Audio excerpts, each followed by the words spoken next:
I don't think I've ever talked about this publicly, but here goes. I actually didn't quit my corporate job, I was fired. I'll explain in this video and then you can decide, I guess. What's up guys, Jonathan Farber here. I became financially free at 27 through investing, and in this video, I'm gonna break down a few learnings since not working for a company and some things I would have done differently. I also want to cover some things that might help you guys if you are considering leaving your corporate job and how you can navigate that with your employer. So here's exactly what happened with me in my corporate job. I was working in a sales job in New York City at a big tech company. I was making good money, but ultimately I just didn't like it. I didn't like my manager, I didn't like the product I was selling, and I didn't like the lifestyle. Basically, I felt like I was faking my life a little. At the time, I had a few rentals already, and I maybe had enough to live thin fire, which is like the low version of financial independence, retire early, basically meaning I could get by on like a low key lifestyle for my rental income, which wasn't my goal, but it wasn't horrible either, and maybe enough to get by at the time. But I felt I should probably stay a little longer in my job, mainly because I could still get a few more mortgages while I had my job before maxing out the number of mortgages the bank would give me. Here's a little fun fact: banks don't like you when you work for yourself, or at least not as much. We'll come back to this later, but just know it's a lot harder to get a residential loan on a property when you don't have a job compared to when you do. So at the time, I was pretty torn. This is when I had a conversation with a mentor who was higher up than me at the company. I laid out my entire situation, that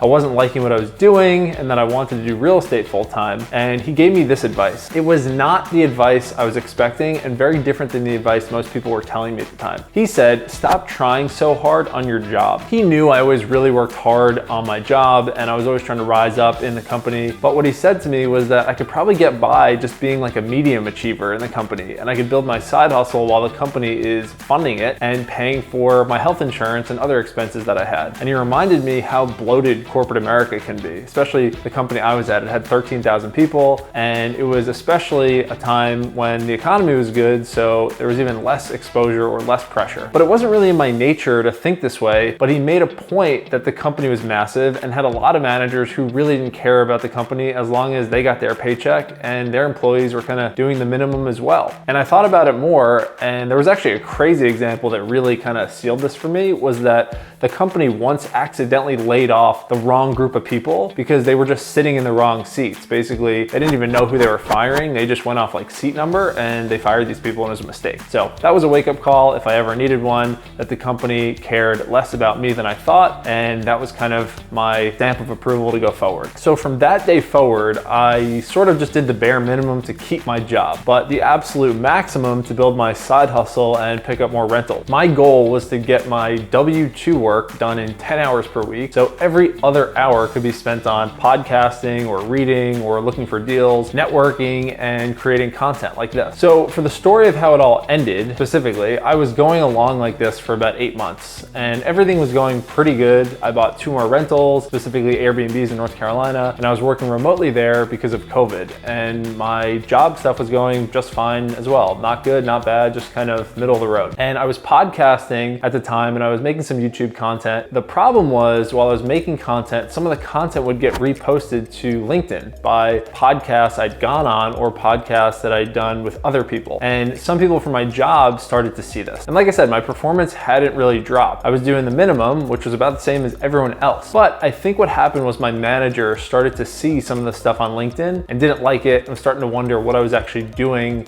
living in North Carolina. So she started to ask for reports of all my activity the last few months, which wasn't going to be a lot because, like I said, I was doing the minimum and I had a different strategy that I'll talk about in a sec. And she just happened to notice also that my timestamps on some of the company softwares were not too often. Basically, I was barely using them. Until one day, she sent me an email asking for a complete breakdown of every customer and partner meeting I'd been on in the last 6 months. This was on a Tuesday. That would have been okay, but I was doing my job a little differently. What I was doing at the time was just focusing on my top 5 customers. I'd been doing this because they were the ones who could really move the needle. I basically had had no activity with any of the other accounts. So this wasn't really good in her eyes and as far as this report was concerned. So I thought about all of it, of whether I should just put down random customers or partner names or real ones and then ask them if they could kind of vouch for me. But I decided not to, just because that's not really my nature and I didn't want to put anyone in an awkward position. So I started to think about like accepting this. And on that Thursday afternoon, she asked me if I had the information she was looking for, and I told her I didn't. And then she basically gave me an ultimatum saying if I didn't get that information, then she would have to take some sort of action. That's when I told her I wouldn't be able to get her the information or the report. And I wasn't sure what was going to happen the next day, but when I saw she scheduled an appointment with herself and the woman from HR, I had a pretty good idea of what was coming, but still wasn't 100% sure. So when the meeting happened, it was like a 3-minute meeting where she just told me that that day was my last day, and it was because my focus and performance had changed and dipped, and I would have to send my laptop back that day, which was okay since I barely used it, but it definitely sort of sank in and hit at that moment, and it sort of felt like this surreal feeling, like hearing the words for the first time and realizing that it was the first time in my life that I was basically just on my own. Like since I was a kid, I would not have any structure or supervision in what I was doing every day. While it was a little bit of a nervy feeling and surreal feeling, it was also really exciting because now I knew I controlled all my time and I could set up a business the way I wanted without any restrictions. And of course it wouldn't be easy, but at least I could do it my way. Okay, so that's the backstory and background of keeping a job and then leaving. Now I want to talk to you guys about the advice I would give if you are considering leaving your job. Before we talk about leaving the job, I want to talk to you about something we are looking to help a few people with. If you are looking for deals or struggling to find deals, struggling to pick areas or build your team in different markets, click the link below this video. We are looking for a few people that we're going to be helping find their first deal, find their first area, and get started in real estate. We're going to do all those things for you. We are going to build your team out of lenders, realtors, property managers, designers, and if you're interested in that, we have a few different options. So you could hit the link below or drop any questions, comments, or shoot me a DM, and we can go from there. So back to the tips. The first point I feel really strongly about is that you should build your side hustle before you leave your job. This might sound kind of obvious, but no matter what, you will have less stress and more freedom in your day-to-day if you're not completely reliant on your job while you have it. This doesn't mean you can't love your job. It just means you're not completely dependent on it. You can use the time in your job as a runway before you take off as a full-time entrepreneur. If you work 9 to 5, use your nights and weekends to start building your hustle and making money. This will make leaving so much less stressful because you won't be completely in the cold. You'll have income coming in that can get you by if it takes a little longer than expected to hit your stride after you leave your job. Next tip is for people who work in an office. What I would do is ask your boss if you can do more remote days as a trial and see if it affects your productivity. Here's the hack though. Be more productive when you work from home than when you're in the office so that he can't or she can't argue that it's not a bad decision. It might sound crazy, but if you could show your boss that you're just as productive, if not more productive working from home a few days, it's a win-win for everyone. You get the job done, but also have more time to build your side hustle since you're not commuting and you're not being watched in an office 24/7. Next, guys, try to become as efficient as possible while you still have your job to see how you can get your W-2 work done in the fewest amount of hours. For me, this meant setting a weekly time block in my calendar to only do W-2 work for 10 hours a week, and after that, I had to close my laptop. By doing this, it made me think about what activities would yield the highest results in my job since I was limiting the amount of time I had to do my actual job. And by getting more efficient so you can get more work done, you can focus on your side hustle. I recommend checking out 2 books that really helped me, The 4-Hour Workweek by Tim Ferriss and Getting Things Done by David Allen. I would also do the exercise of asking myself, if someone had a gun to my head and said that I only could work 10 hours a week and had to be successful, how would I do it? By doing this, you start to think differently. You start to wonder, what do I need to focus on that's important instead of urgent, or important instead of busy work? The last tip you guys might not love, but it's very important: stick it out in your job unless you're absolutely miserable. This goes back to the point about banks and banks not loving people who work for themselves. They look at giving mortgages to people who work for themselves or yourselves more risky. So my advice would be to use your job instead of letting your job use you. Focus on making money and putting that money to work as you make it until you max out the number of loans that you can use from bank. It'll be different for everyone, but if you speak to a lender and just outline your situation, they'll be able to give you a pretty quick idea of how many loans you can get and how much in mortgage debt you're allowed to get. Next, dealing with the stress of leaving a W-2. Let's talk about a few of the downsides real quick and how to overcome them. Your friends and family won't get it most likely. You're doing something that's different, and because of that, you're gonna be answering a lot of the same questions over and over, of people poking at you and questioning your decision, maybe making fun of you. But just know this is probably coming from people who have never done what you wanna do. People question it for all sorts of reasons. It might be because they're genuinely worried and don't understand, or maybe because they weren't able to do it themselves. The quickest way to get comfortable with this and to overcome it is to surround yourself with other entrepreneurs or people in similar situations to you, or ideally people that are on the path you're on but actually ahead of you on that path. That way you can gain confidence seeing others be successful and maybe learn something along the way. Best way to do this: local meetups, Facebook groups, or networking events. Wrapping up, guys, if you take anything from this video, let it be this: if you have any success with a side hustle now, just know it will get way easier when you aren't working a W-2, especially if your W-2 is in an office, mainly because you'll have all your time back and you'll be able to schedule your entire business and your entire day with whatever works best for you. Just know that your job or a job will probably always be there that you can come back to, but in a lot of cases, the chance to start something yourself and hustle to break free